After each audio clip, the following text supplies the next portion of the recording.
안녕하세요. 오늘 저희가 함께 깊이 살펴볼 자료는요. 누가복음 5장에 나오는 그 유명한 장면이죠. 예수님이 시몬 베드로를 제자로 부르시는 이야기. 네, 아주 잘 알려진 이야기입니다. 근데 단순히 그 이야기만 할 건 아니고요. 자료들을 보니까 우리가 잘 몰랐던 예수님의 제자 네트워크랄까요? 그 숨겨진 연결망, 그 의미까지 한번 파헤쳐보려고 합니다. 네, 흥미로운 지점들이 많습니다. 이걸 통해 초기 기독교 공동체가 어떻게 사람 중심으로 형성되었는지, 또 제자가 된다는 것의 진짜 의미는 뭘지 그 핵심을 같이 찾아보면 좋겠습니다. 맞습니다. 이게 그냥 성경 속 인물 이야기가 아니고요. 한 평범한 어부의 삶이 완전히 뒤바뀌는 그 순간, 그리고 그 변화가 또 어떻게 예상치 못한 방식으로 더 큰 공동체, 또 역사로 이렇게 퍼져나갔는지 그 과정을 들여다볼 수 있는 거죠. 특히 자료들을 보면 우리가 흔히 아는 그 12명 있잖아요. 그 외에 훨씬 더 넓고 다양한 인적 네트워크가 있었다는 점을 좀 강조하고 있어요. 그 부분이 정말 궁금하네요. 그럼 먼저 그 극적인 순간, 베드로 이야기부터 시작해 볼까요? 네, 좋습니다. 밤새도록 정말 고기 한 마리 못 잡고 지쳐 있는데 예수님이 다가오셔서 깊은 데로 가서 그물을 내려 고기를 잡으라 이렇게 말씀하시잖아요. 네, 아니 근데 사실 어부 입장에서는 이게 정말 말이 안 되는 요구 아닌가요? 밤새 허탄친 바로 그 자리에서, 그것도 아침 시간에 깊은 곳이라니요. 그렇죠. 시몬의 경험이나 상식으로는 받아들이기 어려운 그런 지시였죠. 네. 근데 자료에 따르면요. 시몬은 이미 예수님을 만난 경험이 있었어요. 요한복음 1장에 나오죠. 그랬군요. 네, 심지어 누가복음 4장을 보면 자기 장모가 열병에서 낫는 기적도 직접 봤거든요. 아하. 그래서인지 베드로가 이렇게 대답합니다. 선생님, 저희가 밤새도록 애썼지만 아무것도 잡지 못했습니다. 그렇지만 선생님 말씀에 의지해서 그물을 내리겠습니다. 하고 순종하는 거죠. 와, 그 믿음이 대단하네요. 그 결과는 아시다시피 그물이 찢어질 정도로 엄청난 수확이었고요. 이 엄청난 기적 앞에서 시몬 베드로가 무릎을 꿇고 주님, 저에게서 떠나주십시오. 저는 죄인입니다. 라고 고백하는데요. 네, 그 장면이 참 중요하죠. 이게 단순히 고기가 많이 잡혔다와 신기하다 이런 놀라움을 넘어선 어떤 경외심 같은 게 느껴지는 반응 같아요. 맞습니다. 정확해요. 이때 예수님은 두려워하지 마라. 이제부터 너는 사람을 낚을 것이다. 라고 말씀하시죠. 네, 여기서 그의 인생이 완전히 전환되는 거군요. 그거죠. 이건 단순한 기적 체험이 아니에요. 베드로가 예수님을 주님, 그러니까 신적인 존재로 분명히 인식하고 동시에 자기 죄인됨을 깨달으면서 삶의 방향을 완전히 트는 결정적인 순간인 겁니다. 그의 동업자였던 야고보와 요한도 모든 걸 버려두고 예수님을 따르게 되고요. 사람을 낚는 어부가 되라는 부르심, 이게 단순히 직업 바꾸라는 게 아니라 그렇죠. 사람들을 하나님 나라로 이끄는 이 복음 전파의 사명을 의미하는 거죠. 그런데 여기서 정말 흥미로운 지점은요. 아까 말씀하신 것처럼 자료들이 예수님의 제자 그룹이 이 12명만이 아니었다는 걸 보여준다는 거예요. 네, 맞아요. 그게 핵심입니다. 누가복음 10장에는 70명의 제자를 또 따로 세워서 파송하셨다는 기록이 있고, 네, 사도행전 1장에는 부활 후에 마가의 다락방에 120명이 넘는 사람들이 모여서 기도했다고요. 와, 그렇습니다. 그러니까 12명은 정말 핵심 중에 핵심 그룹이었을 뿐이고 실제로는 훨씬 더 큰 공동체였던 거죠. 70명이라? 이 숫자에 혹시 특별한 의미가 있나요? 네, 당시 유대 전통에서는요. 70이라는 숫자가 세상의 모든 민족 혹은 국가를 상징하는 수로 여겨졌어요. 그래서 이걸 온 세상에 복음을 전하려는 예수님의 그 비전을 보여주는 거라고 해석들을 하죠. 그렇군요. 온 세상에 복음을 전하려는 그 의지. 네, 그리고 전승에 따르면 이 70명 중에 나중에 초대교회에서 아주 중요한 역할을 하는 인물들이 포함되어 있었다고 해요. 예를 들면 바나바나 스테반, 빌립, 실라 같은 사람들이요. 우와, 정말요?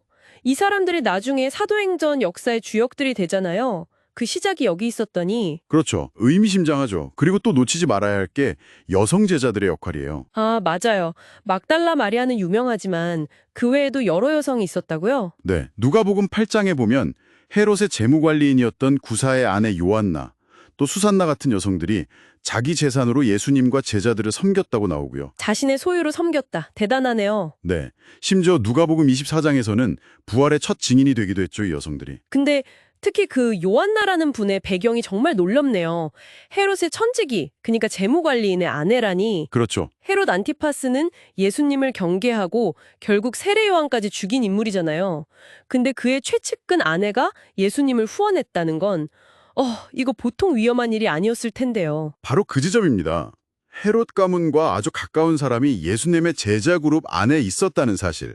또 사도행전 13장에 보면요.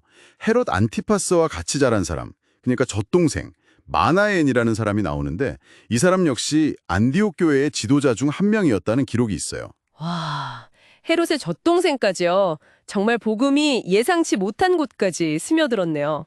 그렇죠. 정치적인 어떤 경계선이나 사회 계층을 완전히 넘나들면서 퍼져나갔다는 걸 보여주는 거죠. 그런데 여기서 더 흥미로운 네트워크가 또 있다고요? 네, 이게 정말 재밌는데요. 바나바 있잖아요.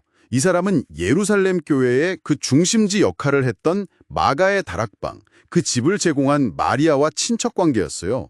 골로새서에 보면 마가가 바나바의 생질이라고 나오거든요. 아, 바나바랑 마가랑 연결되는군요. 네, 그리고 이 바나바, 그리고 최초의 순교자 스데반, 또 나중에 위대한 사도가 되는 바울, 이 세 사람 모두가 당대 최고의 율법 교사였던 가말리엘의 제자들이었다는 연결고리가 있어요. 네, 바나바, 스데반, 바울이 전부 가말리엘 문화생이었다고요?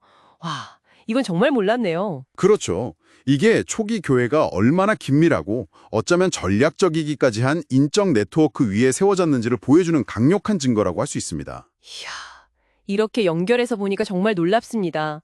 예수님께서 그 3년 공생애 동안 집중하신 게 어떤 건물을 짓거나 조직을 만드는 게 아니라 네, 변화된 사람들, 그러니까 제자들을 세우고 그들을 서로 연결하는 것이었다는 점이 너무나 분명해 보이네요. 정확히 보셨습니다. 마치 살아있는 거미줄처럼 촘촘하게 엮인 그 사람들을 통해서 복음이 퍼져나간 거군요. 네, 자료들은 한결같이 교회의 본질이 건물이 아니라 바로 사람들이라고 강조해요.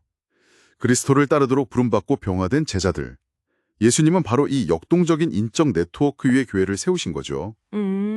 에베소서 4장에 보면 사도, 선지자, 복음 전하는 자, 목사, 교사 같은 다양한 역할들이 나오잖아요. 네네. 이런 다양한 역할들이 바로 이 네트워크가 유기적으로 기능하면서 확장되도록 돕는 그런 직분들이었다고 볼 수 있는 거죠. 그렇군요. 깊은 곳에 그물을 던지라는 어떻게 보면 비합리적 명령에 순종했던 베드로처럼 제자의 삶이란 결국 세상의 논리를 넘어서는 어떤 믿음의 결단과 순종, 그리고 그렇죠. 결국 사람을 낚는, 즉 복음을 나누는 삶으로 이어지는 거네요. 이게 단순히 그냥 믿는 걸 넘어서는 삶의 전적인 변화를 의미하는 것 같아요. 네, 맞습니다. 제자화된다는 것은 그냥 지적으로 동의하는 걸 넘어서는 거죠. 성경적인 세계관으로 삶의 방향과 가치관이 아주 근본적으로 변화하고 또 그 진리를 일상 속에서 살아내는 것. 자료들은 이것이야말로 개인의 영적 건강은 물론이고 이 혼란스러운 세상을 병화시키는 진정한 힘의 원천이다. 이렇게 이야기하고 있습니다. 오늘 저희는 누가복음 5장의 이야기를 시작으로 해서 잘 알려진 12명을 넘어선 훨씬 다양하고 넓은 예수님의 제자 네트워크를 살펴봤습니다.